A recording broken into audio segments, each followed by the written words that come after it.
Kayu jati dibawa ke bulian, pergi pagi sampainya malam. Selamat pagi hadirin sekalian, izinkan saya mengucapkan salam. Assalamualaikum warahmatullahi wabarakatuh. Yang terhormat Ibu Dr. Randa Yusra Dewi MPD selaku dosen pengampu mata kuliah puisi dan juga rekan-rekan yang berbahagia. Alhamdulillahirabbil alamin wassalatu wassalamu ala asrofil anbiya'i wal mursalin wa ala alihi wa sahbihi ajmain amma ba'd. Puji syukur kita panjatkan atas kehadirat Tuhan Yang Maha Esa, karena berkah limpah dan rahmat-Nya lah kita dapat melakukan perkuliahan via YouTube.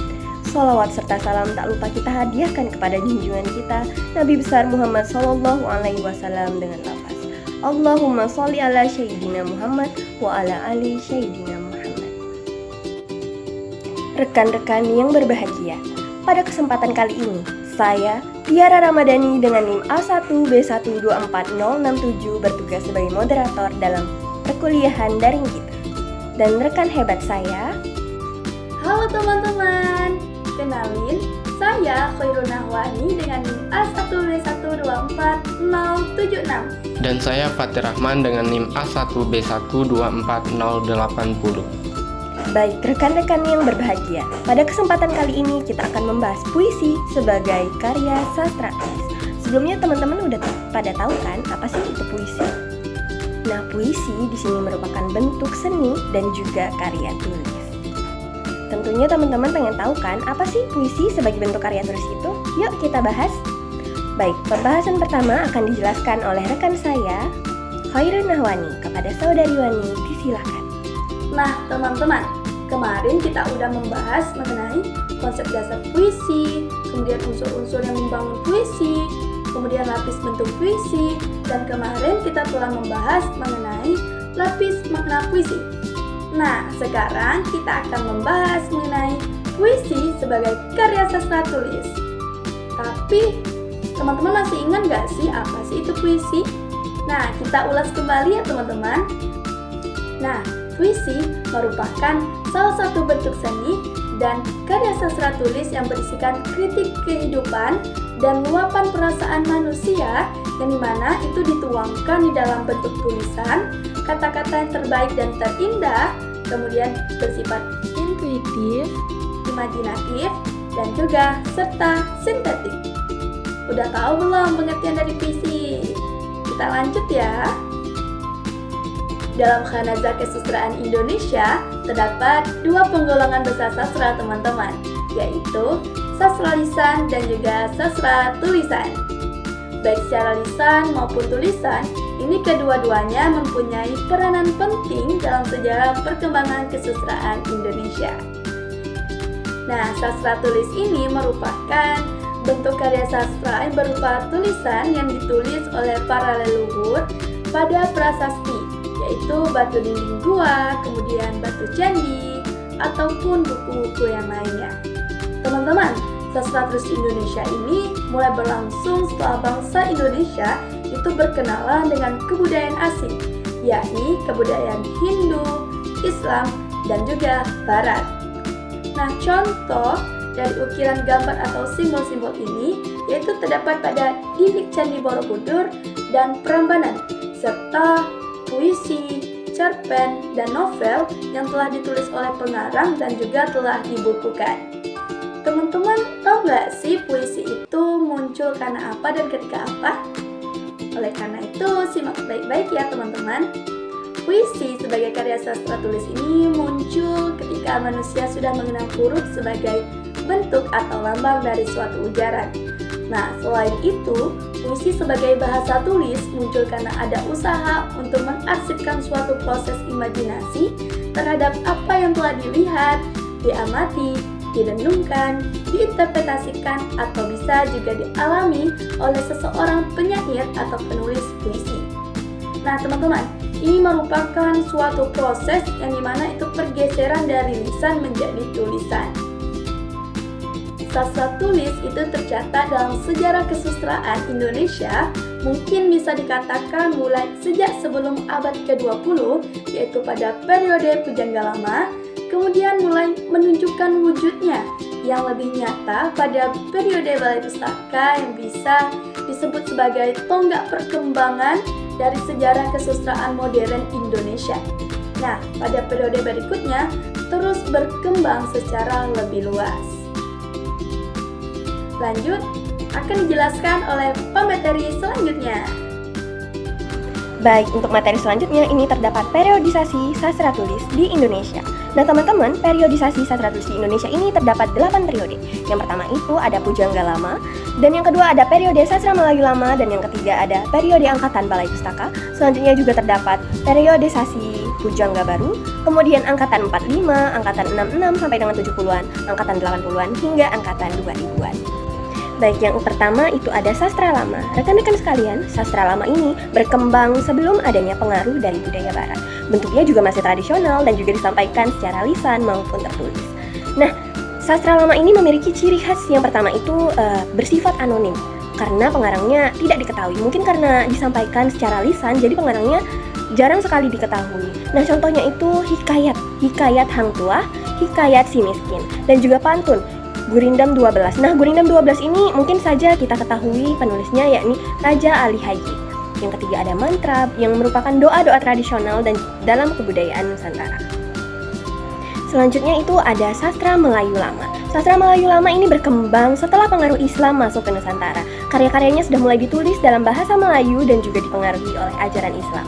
Nah, ciri-cirinya itu tadi menggunakan bahasa Melayu klasik, bertemakan keislaman, kerajaan, dan juga moralitas, dan juga berbentuk prosa maupun puisi. Nah, contohnya itu ada hikayat Abdullah bin Abdul Qadir Munshi. Dan yang kedua itu ada syair perahu, syair burung panggu, dan juga babat tanah Jawi.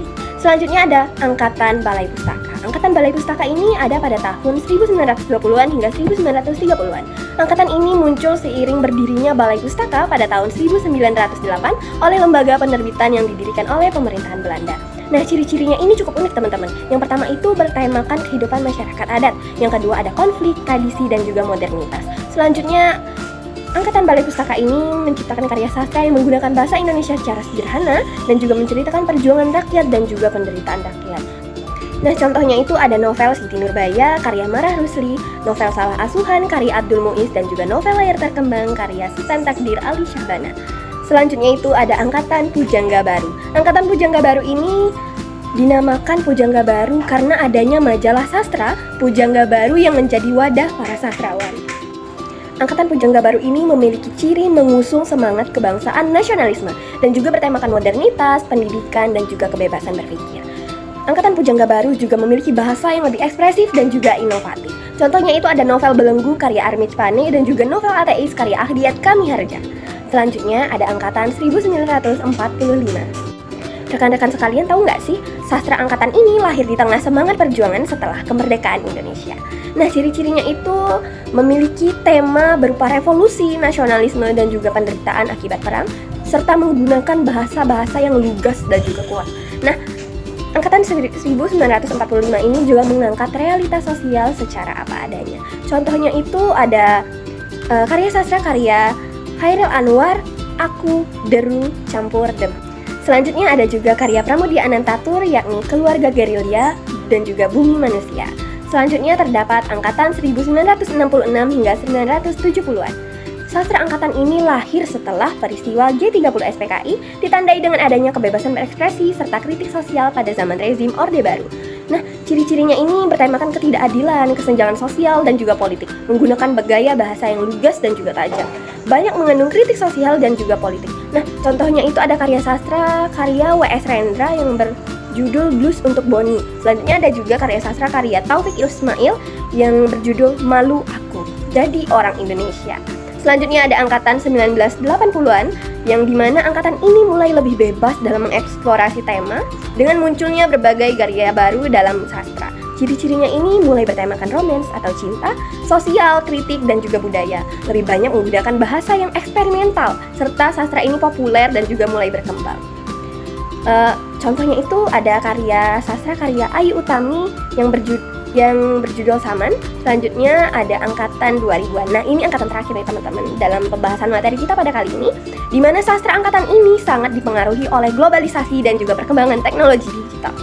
Nah, ciri-cirinya itu banyak menggunakan bahasa yang santai dan juga populer. Munculnya novel-novel berbasis realitas sosial serta berkembangnya secara digital dan juga media sosial. Nah, contohnya itu ada karya Dwi Lestari yang berjudul Supernova dan juga novel karya Andrea Hirata yang booming banget nih, yang berjudul Laskar Pelangi. Baik rekan-rekan sekalian, materi selanjutnya akan dibahas oleh rekan saya. Kepada rekan saya Fatir, disilakan. Selanjutnya yaitu ciri-ciri puisi sebagai karya sastra tulis. Yang pertama yaitu penyampaiannya. Puisi sebagai karya sastra tulis disampaikan dalam bentuk tulisan yang dapat dilihat secara kasat mata. Bentuk isinya dapat berupa baris-baris yang terstruktur dengan penggunaan spasi, tanda baca, dan lain-lain yang memperjelas makna dan struktur puisi. Yang kedua, versi cerita. Puisi sebagai karya sastra tulis hanya memiliki satu versi tunggal. Ketika karya sastra tulis ditunjukkan kepada orang lain, akan diketahui langsung bentuk, format, dan isi yang sama. Hal ini berbeda dengan karya sastra lisan yang dapat memiliki versi dalam penyampaiannya. Yang ketiga, penulis. Puisi sebagai karya sastra tulis memungkinkan penulisnya untuk diketahui dengan jelas. Nama pengarang dapat dibuktikan secara kasat mata pada media yang digunakan menulis, seperti pada halaman judul atau di bawah judul puisi. Berikutnya yaitu beberapa hal yang harus diperhatikan dalam puisi sebagai karya sastra tulis. Yang pertama, puisi sebagai karya tulis harus memperhatikan kepuitisan, yaitu ciri khas puisi yang membedakannya dari jenis karya sastra lainnya. Kepuitisan dapat dilihat dari penggunaan bahasa yang padat, singkat, dan efektif, serta penggunaan struktur dan ritme yang khas. Yang kedua yaitu puisi sebagai karya sastra tulis harus bersifat imajinatif, yaitu memiliki kemampuan untuk menciptakan gambaran atau citraan dalam pikiran pembaca. Imajinasi dalam puisi dapat diciptakan melalui penggunaan bahasa yang kreatif, metafora, simbol, dan lain-lain. Yang ketiga, puisi sebagai karya sastra tulis harus memperhatikan unsur musikalitas, enjambement, dan tipografi. Musikalitas dalam puisi dapat diciptakan melalui penggunaan ritme, rima, dan bunyi yang tepat. Enjambement adalah teknik penggunaan kalimat yang memanjang ke baris berikutnya tanpa tanda baca. Tipografi adalah cara penulisan puisi yang memperhatikan tata letak, ukuran, huruf, dan lain-lain. Dan yang terakhir yaitu puisi sebagai karya sastra tulis harus memperhatikan pilihan kata atau diksi, ketatabahasaan, bahasa kiasan, citraan, dan sarana retorika. Pilihan kata yang tepat dapat menciptakan makna yang lebih dalam dan efektif. Ketatabahasaan yang benar dapat membuat puisi lebih mudah dipahami. Bahasa kiasan, citraan, dan sarana retorika dapat membuat puisi lebih kaya dan menarik. Baik teman-teman, dari pemaparan saya dan juga rekan-rekan saya tadi dapat disimpulkan bahwa puisi sebagai karya tulis memiliki peran penting dalam perkembangan kebudayaan dan juga sastra di Indonesia. Puisi tulis mengungkapkan pikiran dan juga perasaan penyair yang secara imajinatif dengan mengutamakan kekuatan bahasa, struktur, dan juga irama. Nah, sastra di Indonesia sendiri mengalami perubahan yang signifikan seiring berkembangnya zaman, mulai dari sastra lama hingga angkatan pujangga baru, yang menjadi titik awal modernisasi sastra. Nah, rekan-rekan sekalian, perubahan ini menunjukkan bahwa sastra tidak hanya sebagai karya seni, tetapi juga sebagai cermin zaman yang mencerminkan realitas sosial, budaya, dan juga politik dalam masyarakat. Oleh karena itu, penting bagi kita untuk menghargai, mempelajari, serta mengembangkan sastra di Indonesia agar tetap relevan di masa depan. Baik rekan-rekan sekalian, demikianlah presentasi kita pada kali ini. Dan kepada rekan-rekan yang ingin bertanya, boleh bertanya di kolom komentar ya. Nanti akan langsung dijelaskan dan juga dijawab pertanyaannya oleh rekan-rekan saya dan juga saya. Besar harapan kami semoga presentasi kali ini bermanfaat. Saya Tiara Ramadhani dengan NIM A1B1246067 pamit undur diri. Dan sebelum itu izinkan saya membawakan satu pantun.